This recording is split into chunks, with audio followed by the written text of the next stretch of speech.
नमस्कार। नूतन दीक्षित की कहानियां चैनल पर आपका स्वागत है। मैं नूतन दीक्षित आज सुना रही हूं मुंशी प्रेमचंद की लिखी कहानी कर्मों का फल। मुझे हमेशा आदमियों के परखने की सनक रही है और अनुभव के आधार पर कह सकता हूं कि यह अध्ययन जितना मनोरंजक, शिक्षाप्रद और उद्घाटनों से भरा हुआ है, उतना शायद कोई और अध्ययन न होगा। लेकिन अपने दोस्त लाला साईं दयाल से बहुत अरसे तक दोस्ती और बेतकल्लुफी के संबंध रहने पर भी मुझे उनकी थाह न मिली। मुझे ऐसे दुर्बल शरीर में ज्ञानियों की सी शांति और संतोष देखकर आश्चर्य होता था, जो एक नाजुक पौधे की तरह मुसीबतों के झोंकों में भी अचल और अटल रहता था। जो वह बहुत ही मामूली दर्जे का आदमी था, जिसमें मानव कमजोरियों की कमी न थी। वह वादे बहुत करता था, लेकिन उन्हें पूरा करने की जरूरत नहीं समझता था। वह मिथ्याभाषी न हो, लेकिन सच्चा भी न था। बेमुरवत न हो, लेकिन उसकी मुरवत छिपी रहती थी। उसे अपने कर्तव्य पर पाबंद रखने के लिए दबाव और निगरानी की जरूरत थी। किफायत शारी के उसूलों से बेखबर, मेहनत से जी चुराने वाला, उसूलों का कमजोर, एक ढीला ढाला मामूली आदमी था। लेकिन जब कोई मुसीबत सिर पर आ पड़ती, तो उसके दिल में साहस और दृढ़ता की वह जबरदस्त ताकत पैदा हो जाती थी, जिसे शहीदों का गुण कह सकते हैं। उसके पास न दौलत थी, न धार्मिक विश्वास, जो ईश्वर पर भरोसा करने और उसकी इच्छाओं के आगे सिर झुका देने का स्रोत है। एक छोटी सी कपड़े की दुकान के सिवाय कोई जीविका न थी। ऐसी हालातों में उसकी हिम्मत और दृढ़ता का सोता कहाँ छिपा हुआ है, वहां तक मेरी अन्वेषण दृष्टि नहीं पहुंचती थी। बाप के मरते ही मुसीबतों ने उस पर छापा मारा। कुछ थोड़ा सा कर्ज विरासत में मिला, जिसमें बराबर बढ़ते रहने की आश्चर्यजनक शक्ति छिपी हुई थी। बेचारे ने अभी बरसी से छुटकारा नहीं पाया था कि महाजन ने नालिश की और अदालत के तिलिस्मी अहाते में पहुंचते ही यह छोटी सी हस्ती इस तरह फूली जिस तरह मशक फलती है। डिग्री हुई। जो कुछ जमा थमा था, बर्तन भांडे हांडी तवा, उसके गहरे पेट में समा गई। मकान भी न बचा। बेचारा मुसीबतों के मारे साईं दयाल का अब कहीं ठिकाना न था। कोड़ी कोड़ी को मोहताज, न कहीं घर न बार। कई कई दिन फाके से गुजर जाते। अपनी तो खैर उन्हें जरा भी फिक्र न थी, लेकिन बीवी थी, 2-3 बच्चे थे, उनके लिए तो कोई न कोई फिक्र करनी पड़ती थी। कुनबे का साथ और यह बेसरोसामानी बड़ा दर्दनाक दृश्य था। शहर से बाहर एक पेड़ की छां में यह आदमी अपनी मुसीबत के दिन काट रहा था। सारे दिन बाजारों की खाक छानता। मैंने एक बार उसे रेलवे स्टेशन पर देखा। उसके सिर पर एक भारी बोझ था। उसका नाजुक सुख सुविधा में पला हुआ शरीर पसीना पसीना हो रहा था। पैर मुश्किल से उठते थे, दम फूल रहा था, लेकिन चेहरे से मर्दाना हिम्मत और मजबूत इरादे की रोशनी टपकती थी। चेहरे से पूर्ण संतोष झलक रहा था। उसके चेहरे पर ऐसा आत्मीनान था कि जैसे यही उसका बाप दादों का पेशा है। मैं हैरत से उसका मुंह ताकता रह गया।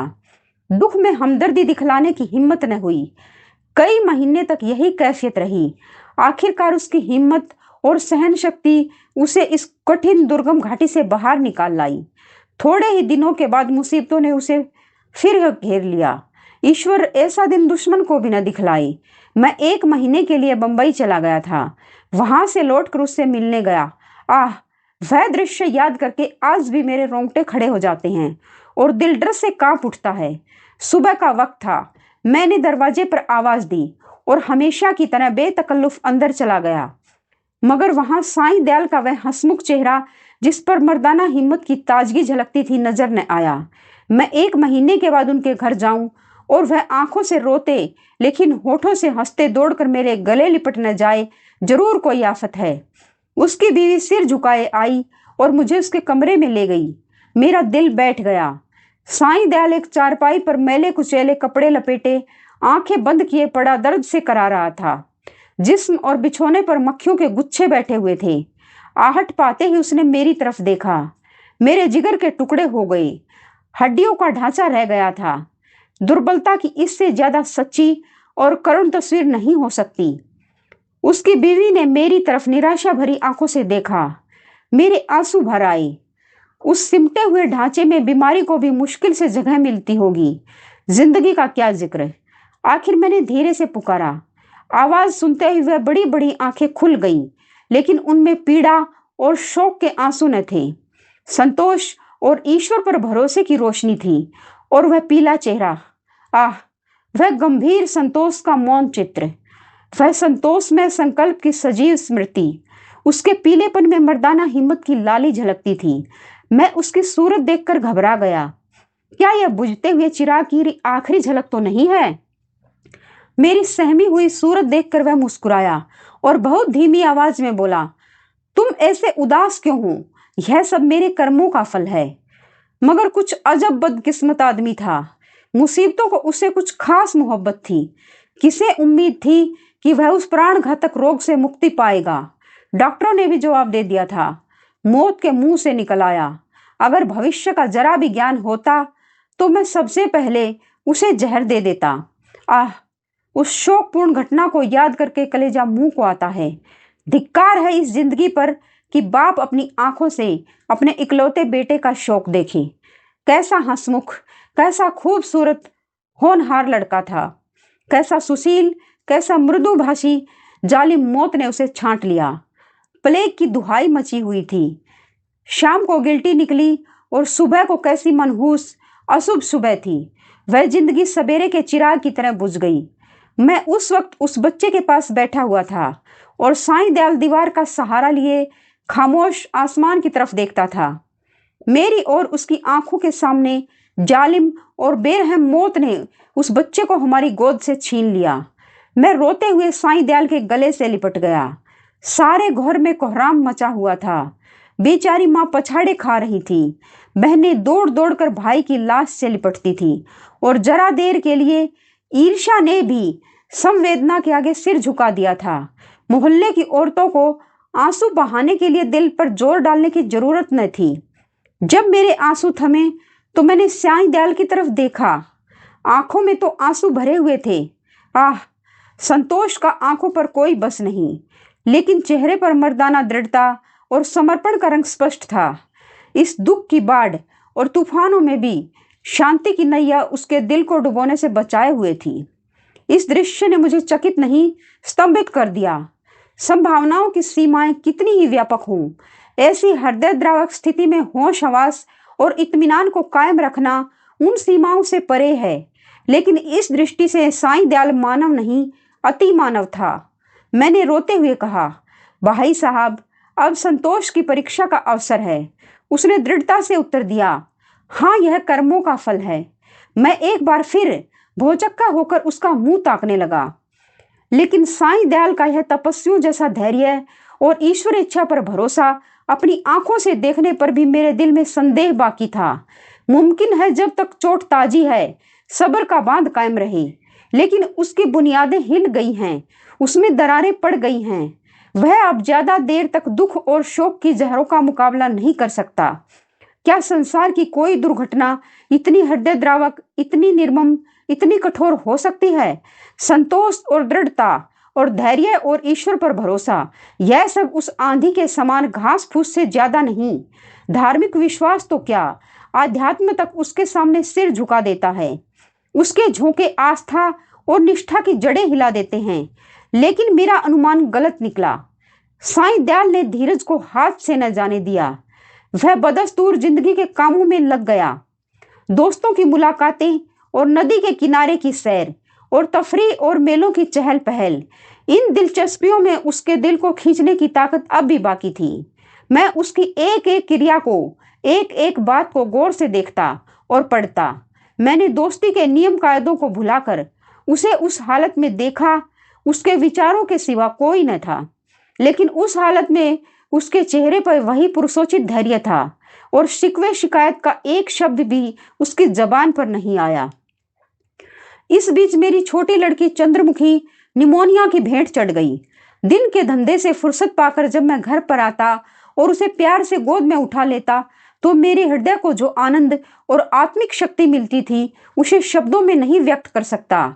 उसकी अदाएं सिर्फ दिल को लुभाने वाली नहीं, गम को भुलाने वाली हैं। जिस वक्त वह हुमक कर मेरी गोद में आती तो मुझे तीनों लोगों की संपत्ति मिल जाती थी। उसकी शरारतें कितनी मनमोहक थी। अब हुक्के में मजा नहीं रहा, कोई चिलम को गिराने वाला नहीं, खाने में मजा नहीं आता, कोई थाली के पास बैठा हुआ उस पर हमला करने वाला नहीं। मैं उसकी लाश को गोद में लिए बिलख बिलख कर रो रहा था। यही जी चाहता था कि अपनी जिंदगी का खात्मा कर दूं। यकायक मैंने साईं दयाल को आते हुए देखा। मैंने फौरन आंसू पोंछ डाले और उस नन्ही सी जान को जमीन पर लिटाकर बाहर निकल आया। उस धैर्य और संतोष के देवता ने मेरी तरफ संवेदनशीलता की आंखों से देखा और मेरे गले से लिपट कर रोने लगा। मैंने कभी उसे इस तरह चीखे मारकर रोते नहीं देखा। रोते रोते उसकी हिचकियां बंद गईं। बेचैनी से बेसुध और बेहार हो गया। यह वही आदमी है जिसका इकलौता बेटा मरा और माथे पर बल नहीं आया। यह काया पलट क्यों? इस शोकपूर्ण घटना के कई दिन बाद जबकि दुखी दिल संभलने लगा, एक रोज हम दोनों नदी की सैर को गए। शाम का वक्त था। नदी कहीं सुनहरी, कहीं नीली, कहीं काली, किसी थके हुए मुसाफिर की तरह धीरे धीरे बह रही थी। हम दूर जाकर एक टीले पर बैठ गए, लेकिन बातचीत करने को जी न चाहता था। नदी के मौन प्रवाह ने हमको भी अपने विचारों में डुबो दिया। नदी की लहरें विचारों की लहरों को पैदा कर देती हैं। मुझे ऐसा मालूम हुआ कि प्यारी चंद्रमुखी लहरों की गोद में बैठी मुस्कुरा रही है। मैं चौंक पड़ा और अपने आंसुओं को छिपाने के लिए नदी में मुंह धोने लगा। साईं दयाल ने कहा, भाई साहब, दिल को मजबूत करो, इस तरह कूदोगे तो जरूर बीमार हो जाओगे। मैंने जवाब दिया, ईश्वर ने जितना संयम तुम्हें दिया है उसमें से थोड़ा सा मुझे भी दे दो। मेरे दिल में इतनी ताकत कहाँ? साईं दयाल मुस्कुराकर मेरी तरफ ताकने लगा। मैंने उसी सिलसिले में कहा, किताबों में तो दृढ़ता और संतोष की बहुत सी कहानियां पढ़ी हैं, मगर सच मानो कि तुम जैसा दृढ़, कठिनाइयों में सीधा खड़े रहने वाला आदमी आज तक मेरी नजरों से नहीं गुजरा। तुम जानते हो कि मुझे मानव स्वभाव के अध्ययन का हमेशा से शौक है, लेकिन मेरे अनुभव में तुम अपनी तरह के अकेले आदमी हो। मैं यह न मानूंगा कि तुम्हारे दिल में दर्द और घुलावट नहीं है। उसे मैं अपनी आंखों से देख चुका हूं। फिर इस ज्ञानियों जैसे संतोष और शांति का रहस्य तुमने कहाँ छिपा रखा है? तुम्हें इस समय यह रहस्य मुझसे कहना पड़ेगा। साईं दयाल कुछ सोच विचार में पड़ गया और जमीन की तरफ ताकते हुए बोला, यह कोई रहस्य नहीं, मेरे कर्मों का फल है। यह वाक्य मैंने चौथी बार उसकी जबान से सुना और बोला, किन कर्मों का फल ऐसा शक्तिदायक है? उन कर्मों की मुझे भी कुछ दीक्षा दो। मैं ऐसे फलों से क्यों वंचित रहूं? साईं दयाल ने व्यथापूर्ण स्वर में कहा, ईश्वर न करे कि तुम ऐसा कर्म करो और तुम्हारी जिंदगी पर उसका काला दाग लगे। मैंने जो कुछ किया है वह मुझे ऐसा लज्जाजनक और ऐसा घृणित मालूम होता है कि उसकी मुझे जो कुछ सजा मिले मैं उसे खुशी के साथ झेलने को तैयार हूं। आह, मैंने एक ऐसे पवित्र खानदान को, जहां मेरा विश्वास और मेरी प्रतिष्ठा थी, अपनी वासनाओं की गंदगी में लिथेड़ा, और एक ऐसे पवित्र हृदय को जिसमें मोहब्बत का दर्द था, जो सौंदर्य वाटिका की एक अनोखी नई खिली हुई कली थी और सच्चाई थी। उस पवित्र हृदय में मैंने पाप और विश्वासघात का बीज हमेशा के लिए बो दिया। यह पाप है जो मुझसे हुआ है और उसका पल्ला उन मुसीबतों से बहुत भारी है जो मेरे ऊपर अब तक पड़ी हैं या आगे चलकर पड़ेंगी। कोई सजा, कोई दुख, कोई क्षति उसका प्रायश्चित नहीं कर सकती। मैंने सपने में भी न सोचा था कि साईं दयाल अपने विश्वासों में इतना दृढ़ है। पाप हर आदमी से होते हैं। हमारा मानव जीवन पापों की एक लंबी सूची है। वह कौन सा दामन है जिस पर एक काले दाग न हों? लेकिन कितने ऐसे आदमी हैं जो अपने कर्मों की सजाओं को इस तरह उदारता पूर्वक मुस्कुराते हुए झेलने के लिए तैयार हों। हम आग में कूदते हैं लेकिन जलने के लिए तैयार नहीं होते। मैं साईं दयाल को हमेशा इज्जत की निगाह से देखता हूँ। इन बातों को सुनकर मेरी नजरों में उसकी इज्जत तिगुनी हो गई। एक मामूली दुनियादार आदमी के सीने में एक फकीर का दिल छिपा हुआ था, जिसमें ज्ञान की ज्योति चमकती थी। मैंने उसकी तरफ श्रद्धापूर्ण आंखों से देखा और उसके गले से लिपट कर बोला, साईं दयाल, अब तक मैं तुम्हें एक दृढ़ स्वभाव का आदमी समझता था, लेकिन आज मालूम हुआ कि तुम पवित्र आत्माओं में से हो, जिनका अस्तित्व संसार के लिए वरदान है। तुम ईश्वर के सच्चे भक्त हो और मैं तुम्हारे पैरों पर सिर झुकाता हूं। आप सुन रहे थे मुंशी प्रेमचंद की लिखी कहानी कर्मों का फल।